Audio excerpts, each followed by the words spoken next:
안녕하세요. 저는 남편과 이혼하고 딸과 둘이 살고 있는 30대 후반의 이혼녀예요.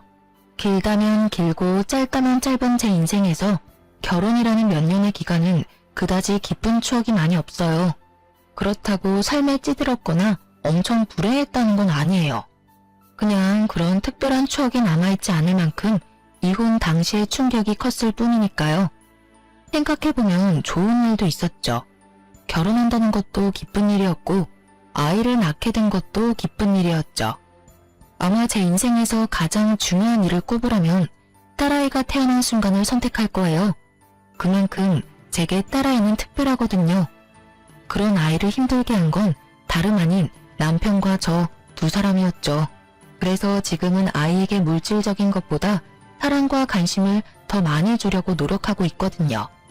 제가 남편과 결혼하게 된 건 아주 작은 계기 때문이었어요. 생선살을 발라주는 걸 보면서 결혼해야지 느꼈거든요. 우리 집 분위기가 워낙 가부장적이라서 결혼은 항상 다정한 남자와 해야지 하고 생각했었거든요. 그 다정함에 유통기한이 있고 다른 사람에 쉽게 향할 줄 알았더라면 그런 어리석은 선택은 하지 않았을 텐데 말이죠. 결혼할 때는 그래도 즐거웠어요. 저희는 다른 커플들과는 다르게 집 때문에 고생할 필요는 없었거든요.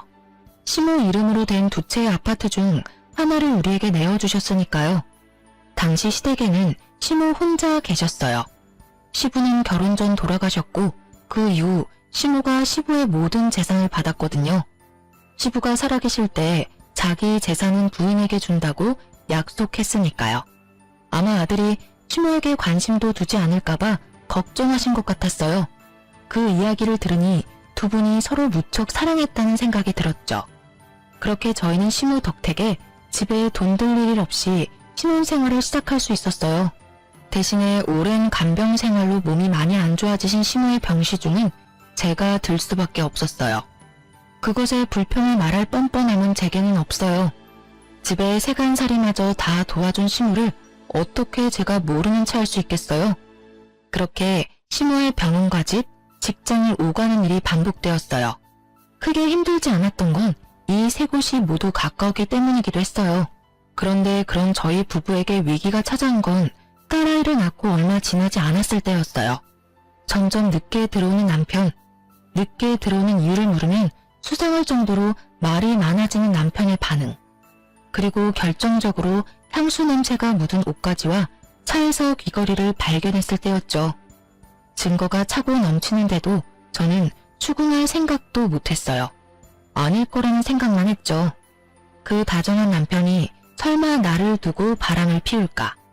그렇게 자신만만하게 생각했던 것 같아요. 그런데 아니더라고요. 시간이 지날수록 남편은 제게 돌아오기는커녕 점점 더 멀어졌어요. 집에 오는 시간은 더 늦어지고 외박까지 할 무렵에는 정말 미쳐버리겠더라고요. 결국 참지 못하고 남편의 뒤를 캤어요. 그러다가 그 여자가 어느 대학의 대학생이라는 걸 알게 됐어요. 진짜 미치겠더라고요. 이미 30이 넘은 남편과 20대 초반의 여성. 아무리 불륜이라도 이렇게까지 어린 여성과 바람을 피우는 남편과 자신과 띠동갑이 넘는 남자를 만나는 상간녀의 마음을 도저히 이해할 수 없었거든요.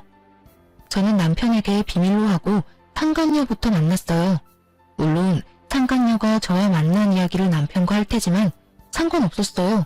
우선 확인하고 싶은 게 있었거든요. 직접 눈앞에 두고 있으니 정말 어려 보이더라고요. 그 순진함과 탱글탱글함을 앞에 두니 구토가 나올 만큼 기분이 역겨웠어요. 학생, 지금 만나는 남자 유부남이에요. 애가 딸린 아빠고. 혹시 알고 있었어요? 저는 정말로 몰랐어요. 저한테는 유부남 아니라고 했고 저는 진짜로 싱글인 줄 알고 만난 거예요. 제 또래는 너무 어린애 같아서. 자기는 전혀 몰랐다는 듯 제 앞에서 말하는 상간녀를 보니 답답하기만 했어요. 이제 유부남이란 걸 알았으니까 더 이상 남편 만나지 마세요. 저 지금 이 대화 녹음 중이고 나중에 혹시라도 두 사람 다시 만날 경우에는 이혼 서류에 제출할 생각이거든요. 아시겠죠? 솔직히 제가 모르고 그랬다는 거니까 제가 사과할게요. 그런데 저도 피해자이긴 하거든요. 유부남인 줄 모르고 만났는데 왜 제가 이런 취급 당해야 하는 건지도 모르겠고. 그러니까 더 이상 만나지 말라고요. 안 만나면 이런 취급 당할 이유도 없죠. 설마 유부남인 거 알고도 만날 생각이에요? 그건 아니죠. 저도 유부남 만나고 이런 건 좀... 저는 그렇게 상간녀와의 대화를 끝냈어요. 알려줬으니 다시 만나지는 않겠죠. 만약에 다시 만난다면 이 녹음 파일로 상간녀 위자료 소송해버리면 그만이니까요. 상간녀를 만나고 나니 집으로 돌아가기가 너무 싫었어요. 그런데 그때 시모에게서 연락이 왔어요. 병원에서 필요한 거 있다고 좀 사오라고요. 그 덕분에 집으로 가지 않고 병원으로 갔어요. 제가 도착했을 때 시모는 고이 잠들어 있었어요. 그때 전화기가 울려 황급히 병실 밖으로 나갔어요. 남편 전화하길래 상간녀가 연락했구나 싶었죠. 여보세요? 당신 미쳤어? 왜 애를 찾아가서 그 난리를 피운 거야? 당신 지금 나한테 그런 말밖에 못해? 최소한 미안하다, 면목 없다 이 단어가 나와야지. 아니, 당신이 잘못 알고 있는 거라고. 그 애랑은 그냥 잠깐 만난 거야. 잠깐 만난 애한테 찾아가서 그러는 건 좀 아니지. 나한테 먼저 말했으면 내가 알아서 끊었을 거라고. 거짓말하지 마. 지금도 봐. 어린 계집한테 빠져서는 헐레벌떡 나한테 전화하는 거. 지금 이 상황이 말이 되는 상황이니? 당장 내 앞에 달려와서 무릎이라도 꿇어야 하는 게 정상 아니야? 바람이 아니라 그냥 잠깐 기분 전환이었어. 같은 얼굴 매일 보고 사는데 잠깐 딴 데 보는 거 정도는 괜찮잖아. 남편 말에 어이가 없는 게 저뿐만은 아니겠죠? 저는 열받아서 남편에게 소리쳤어요. 당신은 불륜이 기분 전환이야? 어머님 아파서 누워 계시는데 어떻게 바람 피울 생각이 들어? 병원에 와본 게 도대체 몇 번이야? 어머님이 당신 보고 싶다고 할 때마다 변명해야 하는 내 기분을 당신이 알기나 해?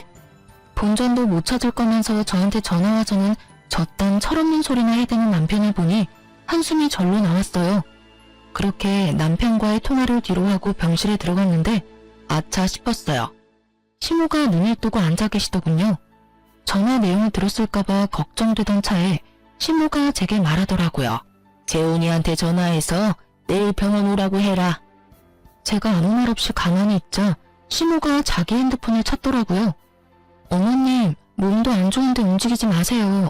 제가 그 애한테 문자 보내놓을게요. 결국은 문자를 보내고 다음날 저와 남편은 병원 앞에서 만났어요. 남편은 외박을 했거든요. 제가 뭐라 말해도 묵묵부답, 화를 내도 짜증을 내도 달래보아도 아무 반응 없는 남편에게 저도 말이 없어졌어요. 시모 병실에 들어갔더니 어머님이 남편에게 그러더군요. 너 애미 놔두고 새파랗게 젊은 년이랑 바람난 게 사실이냐? 어머니, 그런 거 아니에요. 이 사람이 뭐라고 했는지는 모르겠지만 그냥 아는 사이일 뿐이고 바람 뭐 그런 거 아니라고요. 그래? 그러면 다행이구나. 네가 만약에 정말 바람이라도 피운 거였으면 내가 부끄러워서 며느리 앞에 얼굴도 못 들 뻔했어. 아들 새끼는 엄마 병원에 쳐넣어놓고는 얼굴 한 번 안 비치고 며느리가 늙은 시물 수발을 다 들고 있으니 말이다. 이런 와중에 네가 염치도 없이 바람까지 피면 내가 접시물에 코박고 죽는 게 낫겠지. 안 그러냐? 시모의 말에 남편이 입을 꾹 다물더라고요. 그 말을 들으니 자기 잘못이 더 다가왔나 봐요. 네가 결백하다니까 아무 문제 없겠구나. 내가 내 명의 아파트 2채 중에 너희 살고 있는 집 아파트 명의 며느리 앞으로 해놨다. 둘이 별 문제 없으면 누구 앞으로 해놔도 문제 없겠지. 그렇지? 그 말에 남편이 답답하다는 듯 버럭 소리를 지르더라고요. 어머니, 그 아파트를 왜 남한테 줘? 내가 어머니 아들인데. 며느리가 왜 남이야? 이 병원 간호사가 보면 네가 남이야 이놈아. 아니, 수발 들어준 며느리한테 가지고 있는 집 한 채 못 주도록 하면 내가 부려먹는 거밖에 더 되겠니? 네가 자주 얼굴 비췄으면 이런 일도 없었을 게다. 너도 바람 안 핀다며. 그럼 누가 집 명의자든 상관없을 거 아니야? 둘이 계속 결혼 생활 유지하면 어차피 너일 건데. 그 말에 남편은 또 말을 잃어버렸어요. 맞는 이야기죠. 남편이 외도를 하지 않으면 그 집은 부부의 집이니까요. 그래도 어머니, 그 집이 어떤 집인데? 그 집이 어떤 집인데? 네가 그 집 살 때 돈 못 해줬어? 그것도 아니면 내가 누구한테 주든 신경 꺼. 나는 나한테 성의를 다한 사람 무시하는 정신 나간 노인네가 아니야. 엄마가 아파서 오늘 내일 하는데 어린 년이나 만나고 다니는 네가 더 정신이 나갔지. 내가 경고하는데 바람 피우는 것도 걸리면 나머지한테도 며느리 앞으로 돌려놓을 거니까 알아서 해. 결국 남편은 놀랐는지 시모에게 그러더군요. 알았어요. 알았다고요. 더 이상 그런 짓 안 할 테니까 제발 그냥 놔두세요. 예? 남편이 나가고 저는 시모와 앉아서 시모에게 말했어요. 어머님, 그렇게까지 안 하셔도 됐을 텐데 그냥 명의 주겠다고 협박만 하셨어도 알아들었을 거예요. 너 바람 피우는데 잠깐이라고 생각하니? 절대 아니야. 그거 못 고쳐. 틈만 나면 그런 짓 하려고 생각할 게다. 그러니까 이렇게 강하게 나간 거야. 걔 아버지가 그랬거든. 나는 시부 수발 들도록 놔두고 자기는 계집질 열심히 했지. 아무리 혼내도 안 들어. 너한테 그 집 준 것도 다 어릴 때 내 생각나서 그래. 다행히도 남편이 다른 여자한테 집을 준 건 아니어서 집 두 채가 남았지만 말이다. 시모 이야기를 들으니 시모도 힘들었겠다 싶겠더라고요. 아무리 아들이라도 아들 모습에서 시부의 모습을 봤을 테니 더 엄하게 말한 것 같았어요. 그렇게 저는 제 명의 아파트 한 채가 생겼고 남편은 그 여자와 더 이상 연락을 안 하는 듯 하더군요. 집에도 꼬박꼬박 들어왔지만 대화는 거의 단절 수준이었어요. 그래도 저는 이렇게 시간이 좀만 더 지나면 모든 게 정상으로 돌아올 거라고 생각했어요. 물론 제 바람으로 끝나고 말았지만요. 이상을 떼는 것을 느낀 것은 남편의 불륜 사건으로부터 몇 개월쯤 지나서였어요. 이상하게 젊은 남자가 제게 연락처를 물어오더라고요. 한 명도 아니었어요. 그리고 솔직하게 말해서 착각할 일도 없을 정도로 너무 어린 남자들이라서 신종 사기꾼들인가 싶은 생각이 들었거든요. 연락처를 물어올 때 거절을 했더니 더 끈질기게 따라붙어서 그 다음부터는 제 연락처를 달라고 했어요. 제가 마음 내키지 않는다 하니 이내 자기 연락처를 주고 돌아갔어요. 그렇게 연락처를 모아뒀다가 혹시나 이 사람들이 사기꾼은 아닐까 싶어서 SNS 검색도 했었거든요. 별거 안 나오는 것 같아서 끄려다가 상간녀 생각이 나서 그 전에 알아놓은 상간녀 SNS에 들어가 어떻게 지내는지 확인하려고 했어요. 혹시 지금도 남편을 만나고 있지는 않은지 궁금했거든요. 그런데 남편과 만나는 것 같지는 않은데 그보다 더 이상한 걸 발견했어요. 상간녀 SNS를 타고 가다 보니 제게 연락한 사람들이 다 있더라고요. 이건 뭔가 문제가 있다 싶었어요. 그래서 그 친구들이 상간녀 친구라는 걸 모두 저장해뒀어요. 그리고 그날 저녁에 오래간만에 노트북을 열었다가 남편과 상간녀의 카톡 대화 내용 백업된 걸 보게 됐어요. 그 파일을 열기 전까지 저는 아직도 두 사람이 만나고 있다는 걸 확인하고 너무 열을 받은 상태였어요. 헤어진다고 했던 건 거짓말이었고 가벼운 사이라는 것도 거짓말이었던 거죠. 몇 달 동안 저를 속이고 그 상간녀를 만나고 있었으니까요.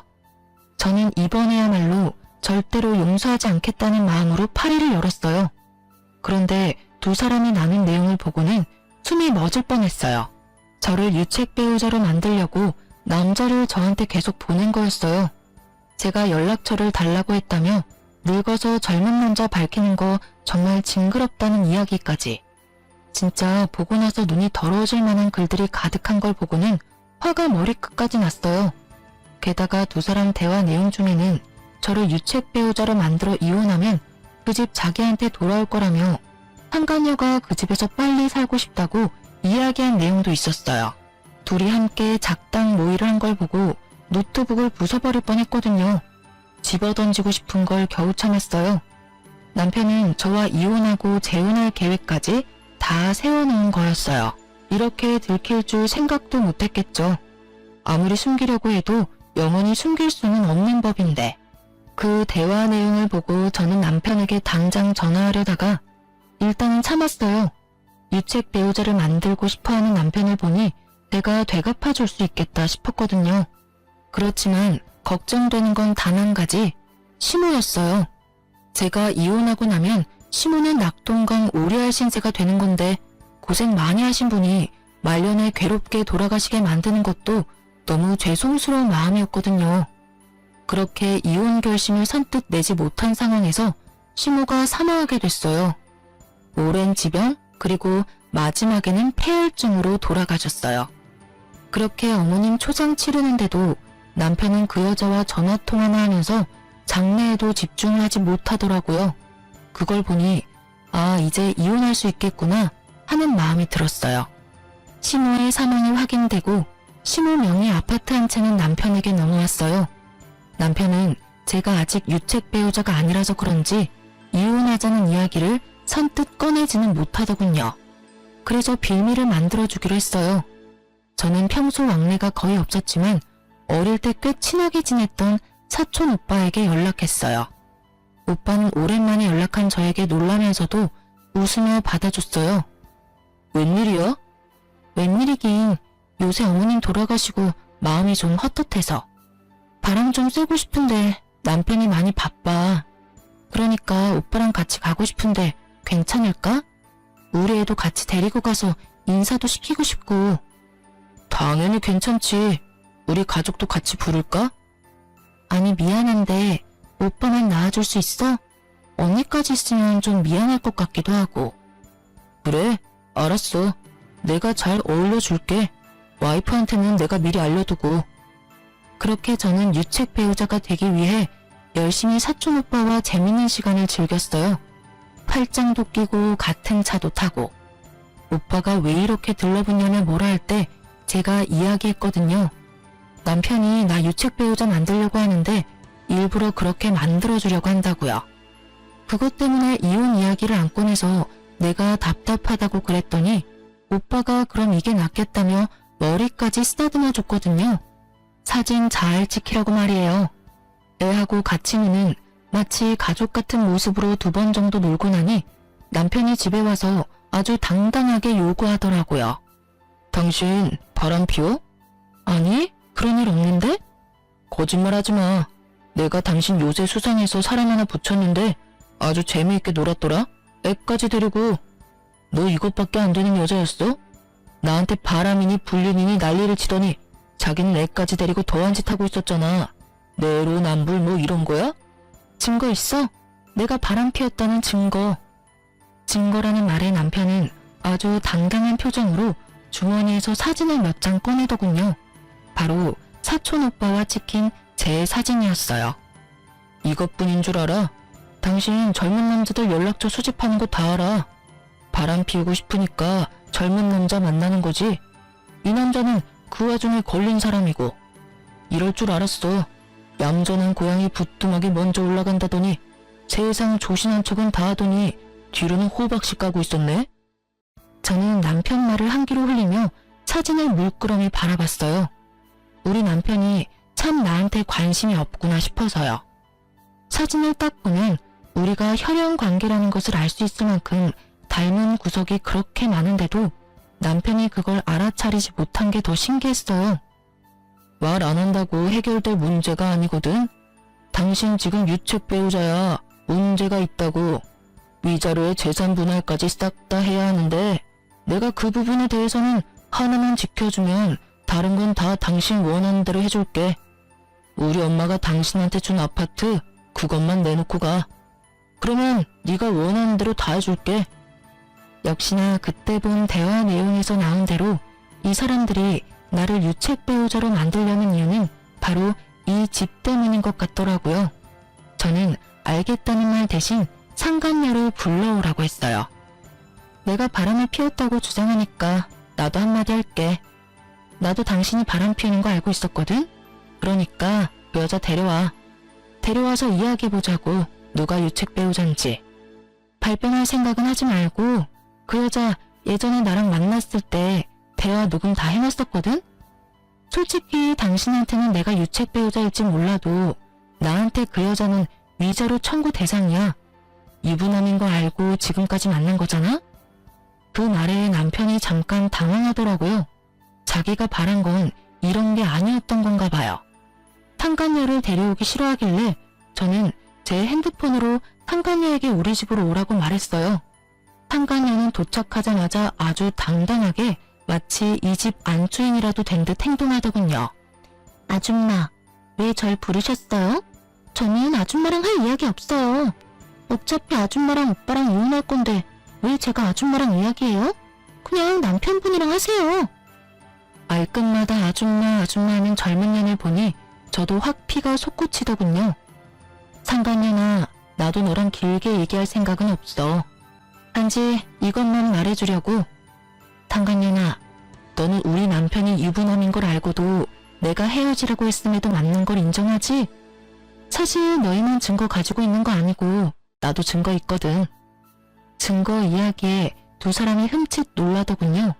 자기들은 아주 잘 속였다고 생각했나 봐요. 어디에서 들켰을까? 궁금하지 않아? 저희가 들켰든 말든 아줌마는 유책 배우자예요. 바람을 피웠으니까. 그리고 젊은 남자 연락처도 갖고 계시잖아요. 그래서 나한테 할 이야기는 그게 다니? 상간녀나? 뭘 또 바라시는데요? 미안하다, 뭐 그런 말 바라시는 것만 꿈 깨세요. 제가 왜 아줌마한테 미안해요? 솔직히 사람 마음이 마음대로 되는 게 아니잖아요. 사랑이 바뀌면 당연히 기존에 있던 사람은 사라져줘야지.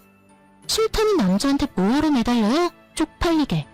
나 같으면 그냥 짐 싸서 빨리 나갈 것 같은데 뻔뻔해라. 그렇지. 그래서 너희들이 나한테 이혼 이야기할 때까지 기다렸어. 제 말에 순간 두 사람 다 멈칫하더라고요. 그러게요. 제가 이혼을 기다렸다고 하니 당황했나 보더라고요. 당신 이혼하고 싶다고 했지? 이혼해. 나도 이혼 생각하고 있었어. 당신이랑 그 상간녀 여전히 만나는 거 알았을 때부터. 근데 이 집은 당신한테 못 줄 것 같은데? 나 당신이 나를 유책 배우자로 만들려고 한 거 다 알고 있었거든. 그러니까 다음은 서로 변호사 대동하고 이야기하자. 그리고 상간녀나, 너는 위자료 소송을 준비해놓고 뭐 너한테 유리하진 않겠지. 처음에 내가 너 만났을 때 녹음한다고 했었던 거 기억나지? 녹음한 거 이야기했고 너는 거부 안 했으니까. 그치? 큰일이야. 증거가 차고 넘쳐서. 제 말에 두 사람이 부들부들 떨더라고요. 그런 두 사람 앞에 이혼 서류를 던졌어요. 그래도 당신이 바람 피운 건 틀림없는 사실이야. 그래, 그것도 잘 이야기해봐. 어떻게 되나. 그 사진 참 잘 찍었네. 나중에 하나 뽑아줘. 가족 사진 저장 좀 해놓게. 제 말에 남편이 의아한 표정을 짓더라고요. 그게 무슨 소리야? 무슨 소리긴. 그 사진 속에 있는 남자 우리 가족인데 당신 몰랐어? 딱 봐도 나랑 닮았잖아. 우리 사촌 오빠, 큰아버지 아들. 결혼식도 한번 봤을 텐데 기억 못하겠지. 그럴 수 있어. 나도 당신 가족들 다 기억 못하는데 뭘. 그러니까 민망하게 생각 안 해도 돼. 거짓말로 위기 모면할 생각하지 마요. 가족이면 증거 보여봐요. 바람 피워놓고 그렇게 빠져나가는 건 아니죠? 그럼 사촌 오빠 불러서 확인해 볼래? 좋아. 그럼 내일 유전자 검사하는 곳에서 봐. 너희들 눈앞에서 유전자 검사해서 혈연인지 아닌지 확인해 줄 테니까. 남편은 제 말이 거짓말이라고 생각했는지 이혼 소송을 그대로 진행하더군요. 저는 차라리 잘 됐다 싶었어요. 시간이 좀 없긴 했거든요. 결국 유전자 검사하는 곳에서 모인 우리는 상간녀가 동영상까지 찍어가며 증거 영상으로 남기면서 가족 확인 검사를 했어요. 그리고 서류 받을 집 주소는 우리 집과 남편 회사로 했죠. 그렇게 몇 주 지나고 서류가 나왔는데 당연히 혈연 관계가 입증됐어요.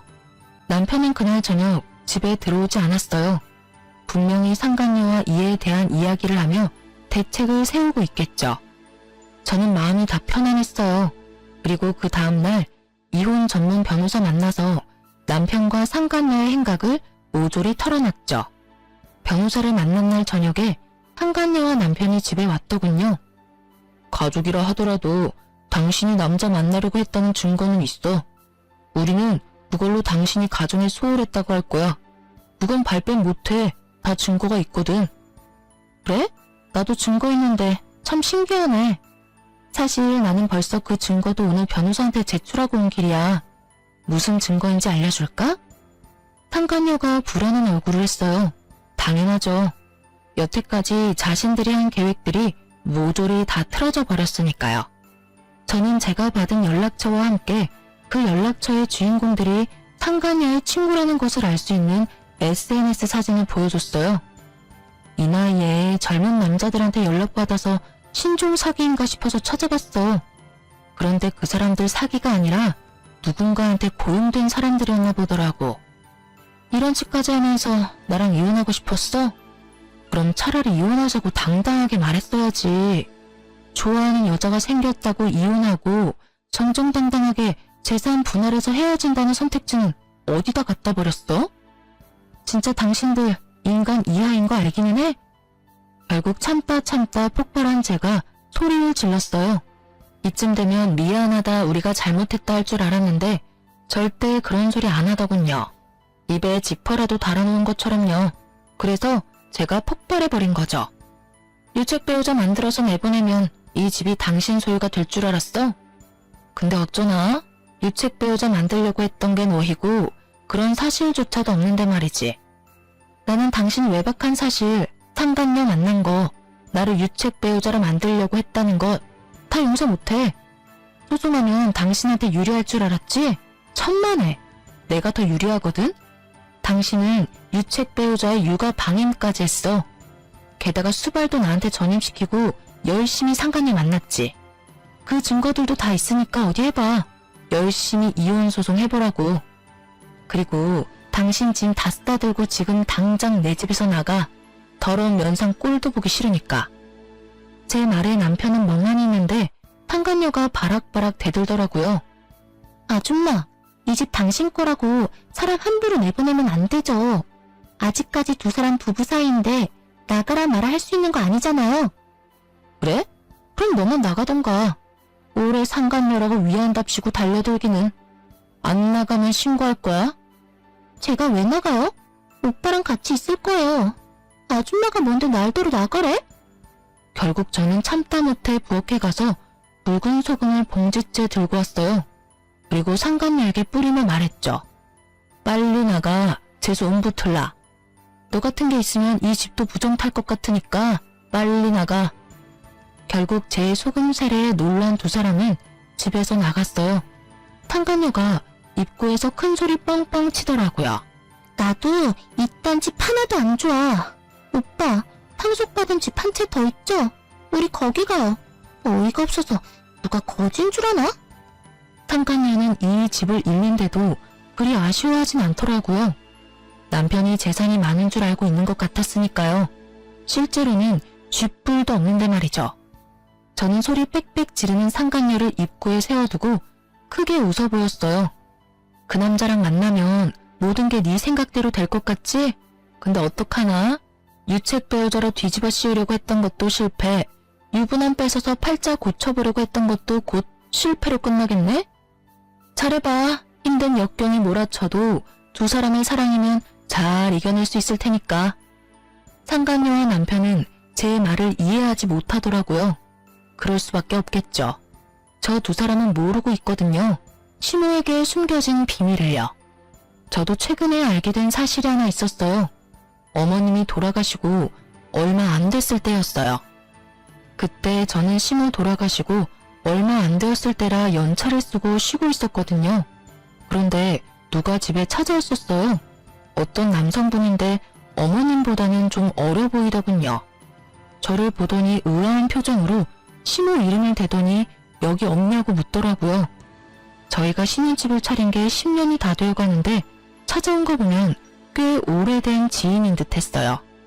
저는 시모의 부고를 알렸고 상대방은 적잖이 놀라더군요. 그러고서는 굉장히 난감한 표정을 하더라고요. 제가 집 주인에게 돈을 빌려준 적이 있어요. 매달 이자를 꼬박꼬박 줬는데 갑자기 이자가 안 들어오고 연락이 끊겨서 와본 거예요. 그런데 그런 일이 있는 줄은. 저는 시모가 돈을 빌렸다는 말에 솔직히 조금 놀랐어요. 전혀 돈을 빌릴 만한 분이 아니었거든요. 저희 어머님이 돈을 빌리셨다고요? 혹시 무슨 일 때문에 빌린 건지 알 수 있을까요? 부군 병원비도 막막한데 아들 결혼까지 겹쳐서 돈이 필요하다고 해서 빌려줬어요. 집을 담보로 말이죠. 그때 누님 말로는 집이 2채나 되는데 어차피 자기 몸이 얼마 못 버틸 거라고. 죽으면 자기 살고 있는 집도 필요 없어질 테니 살고 있던 집을 담보로 돈을 빌려달라고 하더군요.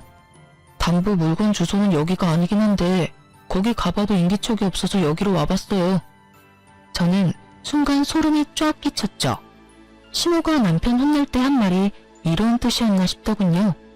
둘이 이혼 안 하면 별일 없을 거라는 말요. 그냥 협박하려고 한 말인 줄 알았는데 그게 아니라 진짜 그런 거였어요. 남편과 제가 이혼하지만 않는다면 그 집은 잃어도 저희가 살고 있는 집은 남아있었을 테죠. 저는 그 사람에게 말했어요. 저는 며느리 되는 사람인데 어머님이 돌아가시기 전에 이 집을 제 명의로 돌려주셨어요. 그리고 지금은 남편과 이혼을 하게 됐고요. 혹시나 어머님께 빌린 돈 받으시려면 제가 아니라 아드님한테 따로 연락하시는 게 좋을 것 같네요.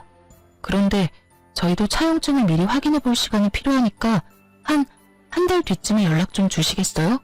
지금은 경영이 없어서 일단 장례 상속 다 정리되면 그때 연락을 드릴게요. 그렇게 말하고 저는 그 채권자를 돌려보냈거든요. 그리고 그날 저녁 바로 시모가 살던 집에 들어가서 차용증을 찾았어요. 어디다 놔뒀나 싶었는데 통장과 집문서 등을 전부 뭉쳐서 옷장, 속옷 칸 아래에 다 모아놓으셨더라고요. 그리고 그 안에서 진짜 차용증을 발견했어요. 돈을 빌린 건 어머님, 금액은 5천만 원. 이자만 매달 갚고 원금은 상환기간 끝나는 날에 갚는 걸로요. 상환기간은 이번 연도 말이었어요. 그리고 그 부분만 볼펜 색깔이 좀 달랐어요. 아마 최근에 두 분이 만나서 상환기간을 다시 쓴 것 같더라고요.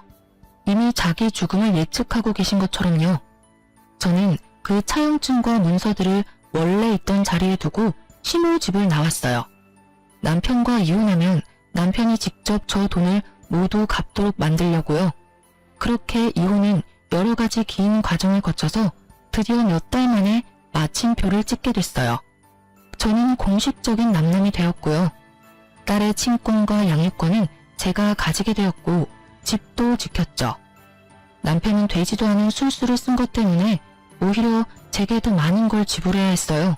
그리고 저는 시모의 채권자에게 연락을 해서 남편과 이혼을 했으니 앞으로는 그 집 상속받은 남편에게 연락하라고 했어요. 그 뒤로 얼마 지나지 않아 남편에게 연락이 오더군요. 당신 어머니 집에 있는 이 차용증 뭐야? 당신이 거기 놔두고 간 거야? 당신이 상속받았는데 당신이 알겠지. 그걸 왜 남인 나한테 물어? 우리 이혼해서 이제 남남이잖아. 그런 일은 혼자서 알아서 처리해야지. 잔소리 그만하고 무슨 일인지 당신 아는 거 없어? 이게 왜 여기 있는지 어머님이랑 친했으니까 알 거 아냐. 자식이 돼서는 어머니에 대해 아는 게 하나도 없는 게 불효라면 불효일지도 모른다고 생각했어요. 자주 만났다면 그걸 모를 일이 없었겠죠. 뭐 시모가 꼭꼭 숨기긴 했지만 어머님이 돈 빌리셨대. 그 집 담보로. 얼마 전에 그 돈 받으러 채권자가 집에 왔었어. 뭐? 그럼 나한테 먼저 말했어야 할 거 아니야. 너 설마 나한테 일부러 이거 숨겼어? 일부러 숨기고 말고 할 것도 없이 당신이 집에 안 들어왔잖아. 게다가 내 말 들은 적이라도 있어? 전부 다 당신 할 말만 하고 나가버렸지. 내가 이야기할 틈이라도 줬니? 어이가 없어서. 그리고 내 엄마가 돌아가신 게 아니라 당신 어머니가 돌아가셨어. 그러면 유품 정리는 당신이 해야 하는 거 아니야? 그것마저 와이프한테 다 맡기니 그런 것도 모르지. 제 말에 전 남편이 이를 갈더라고요. 뭐라 대꾸하고 싶은데 제 말에 틀린 말이 있어야 말이죠. 그분이 하는 말이 어머님이 자기 죽으면 그 집 팔아서 나온 돈으로 빚 갚는다고 했대. 그러니까 당신이 그 집 팔아서 상환하던지 아니면 5천만 원을 자력으로 마련하고 그 집을 살리던지 그건 당신이 알아서 해. 사랑하는 상간녀가 당신이랑 같이 있는데 뭐가 문제겠어? 그렇지? 제 말에 핸드폰 너머 전 남편의 한숨 소리만 들리더군요. 이걸 미리 알았다면 이 남자가 저와 이혼을 했을까요? 절대 이혼 얘기 안 꺼냈겠죠. 저라도 있어야 어머님 빌린 돈을 어떻게든 적은 돈 들여 갚을 수 있었을 테니까요. 그런데 막상 까보니 대출 담보로 잡힌 집은 자기가 상속받은 집이고 멀쩡한 집이 제 명의로 된 거잖아요. 너 설마 이런 거 다 알고 그 아파트 당신 명의로 돌렸어? 내가 어떻게 알았겠어. 당신도 알다시피 그 아파트 내 명의로 바꿔준 거 어머님 뜻이야. 당신도 다 들었잖아. 아, 그러고 보니 그때도 당신 잘못으로 그 아파트가 내 명의가 됐네? 지금도 당신 잘못으로 당신 아파트가 없어질 상황이고, 당신도 참 대단하네. 어떻게 찍는 것마다 다 이 모양이야? 핸드폰 너머로 열받아서 소리를 지르는 상간녀 목소리가 들리더군요. 이게 다 뭐야? 오빠 그러면 이제 이 집도 없는 거야? 아, 진짜 말도 안 나오네? 이건 좀 아니잖아. 저 아줌마한테 이거 못 맡겨? 그 소리를 듣고 저는 전 남편에게 말했어요. 사랑하는 상간녀가 힘들어하네? 우리는 남남이라서 그거 나한테 못 맡길 거라고 상간녀한테 알려줘. 그리고 앞으로는 이런 일로 나한테 전화하지 마. 당신 일은 당신이 알아서 해. 그러고 저는 전화를 끊었어요. 그리고 한 달쯤 지났을까요? 신호의 채권자로부터 돈 다 돌려받았다는 문자가 왔어요. 그래서 남편이 어떻게 그 돈을 상환했나 싶어 확인해봤더니 글쎄 집을 팔았더군요. 상간녀가 그 집을 팔기를 원하지 않았을 텐데 어떻게 잘 팔았구나 싶었는데 팔고서는 그 차액으로 전세를 들어간 게 아니라 월세를 빌려 들어갔다고 하더군요. 이상했어요. 못해도 억은 넘는 집 팔고 5천만 원 갚고 나면 돈이 남을 텐데 그 돈이 다 어디로 갔냐 그 말이죠. 남편은 2달 뒤에 제게 찾아왔더군요. 그러고는 제발 용서해달라며 무릎부터 꿇었어요. 아파트 현관 입구에서 그러는 게 너무 남보기 부끄러워 어쩔 수 없이 집 안으로 들였더니 집안을 쭉 둘러보고는 시무룩해지더군요. 자기 흔적이 다 사라져서 그랬던 것 같은데 어쩌라고요. 이제는 딸이랑 둘만 사는 집인데. 여기 왜 왔어? 당신 이미 이혼했고 남남이야. 애가 보고 싶으면 면접 교섭권 써서 밖에서 만나던지. 미안해. 여보, 당신 없이 사는 거 너무 힘들어. 나한테는 당신이 필요하다는 걸 이제야 깨달았어. 그러니까 제발 딸이랑 같이 내 곁에 돌아와주면 안 될까? 무슨 귀신 씨나를 까먹는 소리야. 실없는 소리 할 거면 집에 가. 어이가 없어서. 젊은 여자 쫓아서 이혼하자고 한 건 당신이야. 그런 일을 당하고도 널 받아주면 내가 여기 왜 있어? 절에 가서 비구니가 되던지 성당 가서 수녀님을 했겠지. 난 그렇게 이해심 많은 여자가 아니야. 그러니까 제발 헛소리 좀 그만해. 나 그 집 팔고 남은 돈 그 여자한테 다 뺏겼어. 내가 그 집 팔고 나가야 한다고 했더니 이상하게 조용하더라고. 그래도 돈부터 갚아야 해서 집을 팔고 전세 계약하려고 했는데 걔가 전세 계약금으로 뒀던 돈 다 들고 날랐어. 나는 빈털터리로 급한 김에 월세방 얻어서 살고 그래서 그게 우리 집에 올 이유가 되긴 해. 당신이 나 싫다고 떠나갔으면 그 여자를 찾아다녔어야지. 찾았는데 남자가 있었더라고. 나 만나는 동안에도 계속 친구라면서 만나던 친구 있었어. 그런데 둘이 동거하고 있더라고. 집에 있는 거 분명히 아는데 나오지도 않고 그 남자만 내보내서 말 시키고 그 남자가 하는 말에 충격받아서 집에 돌아왔어. 뭐라고 하던데? 둘 사이에 애라도 생겼니? 그게 아니라 돈도 없는 게 젊은 여자니 왜 찾냐고 모욕적인 말을 하더라고. 그 이야기 듣고 완전 열받아서 거기에 한바탕 난리 피워주고 그렇게 집에 왔어. 그리고 그 여자한테 경고 날렸지. 돈 안 돌려주면 혼인빙자 사기로 신고할 거라고 했더니 겨우 반쯤 돌려주더라. 나머지는 또 어떻게 받아야 할지 걱정이야. 그 이야기를 듣는데 웃음이 나더라고요. 둘 다 참 저한테 한 집보다 더 크게 당했더라고요.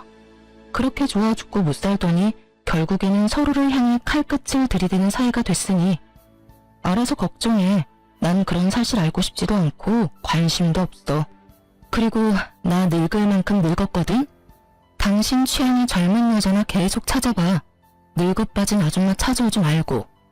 저는 그렇게 말하며 헛소리 실실 해대는 전 남편을 집에서 내쫓아버렸어요.